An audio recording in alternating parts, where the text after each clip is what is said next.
2 వారాల క్రితం అహ్మదాబాద్లో ఒక ఆసక్తికరమైన దృశ్యం కనిపించింది. Team India star batter Virat Kohli 15 ఏళ్ల యువ సంచలనం వైభవ్ సూర్యవంశీ భుజంపై చేయివేసి అతడి కెరీర్కు ఎంతో ఉపయోగపడే ఒక అమూల్యమైన సలహా ఇచ్చాడు. ఎవరు ఏం మాట్లాడుతున్నారు, ఎలా మాట్లాడుతున్నారు అనే విషయాలను అస్సలు పట్టించుకోకు అని కోహ్లీ చెప్పిన మాటలను వైభవ్ తన గుండెల్లో దాచుకున్నాడు. అదొక కలలా అనిపించిందని, కోహ్లీ ఒక అన్నలా వచ్చి మాట్లాడారని వైభవ్ తర్వాత చెప్పుకొచ్చాడు.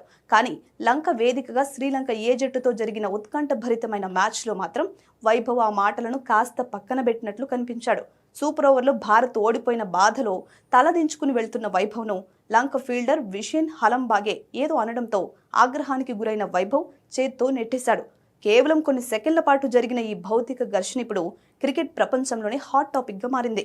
నిజానికి ఆ మ్యాచ్ మొదటి నుంచి ఆసక్తికరంగా సాగింది. ఇరు జట్లు 265 పరుగుల వద్ద టై కావడం, ఆఖరి బంతికి నో బాల్ వివాదం తలెత్తడం, కెప్టెన్ తిలక్ వర్మ అంపైర్లతో వాదించడం, ఇలా సూపర్ ఓవర్ ముగిసేసరికి ఇరు జట్ల ఆటగాళ్ల నరాలు తెగేంత ఒత్తిడి నెలకొంది. సూపర్ ఓవర్లో వైభవ్ 2 బంతుల్లో 5 పరుగులు చేసినా భారత్కు ఓటమి తప్పలేదు. మ్యాచ్ ముగిశాక లంక ఆటగాళ్లు సంబరాలు చేసుకుంటుండగా హలంబాగే చేసిన వ్యాఖ్యలతో వైభవ్ సహనం కోల్పోయాడు.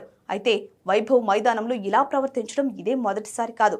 గత డిసెంబర్ 2025లో దుబాయ్లో జరిగిన అండర్-19 ఆసియా కప్ ఫైనల్లో పాక్ పేసర్ అలీ రజా తనను అవుట్ చేసి ఏదో అనడంతో వైభవ్ వెనక్కి తిరిగి సైగలు చేస్తూ ధీటుగా బదిలిచ్చాడు. ఆ వీడియో కూడా అప్పట్లో విపరీతంగా వైరల్ అయింది. అయితే వైభవ్కు హితబోధ చేసిన విరాట్ కోహ్లీ కూడా కెరీర్ ఆరంభంలో ఇలాగే ఉండేవాడు. కోపం, దూకుడు, ప్రత్యర్థులపై విరుచుకుపడ్డం కోహ్లీకి అలవాటుగా ఉండేది. కోచ్లు, క్రికెట్ బోర్డులు వారించాల్సి వచ్చేది.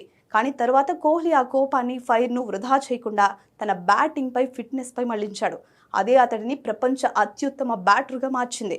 ఇలాగే వైభవ్ కూడా అన్నింటినీ అర్థం చేసుకుని మంచి ప్లేయర్గా ఎదగాలని భారత క్రికెట్ ఫ్యాన్స్ కోరుకుంటున్నారు.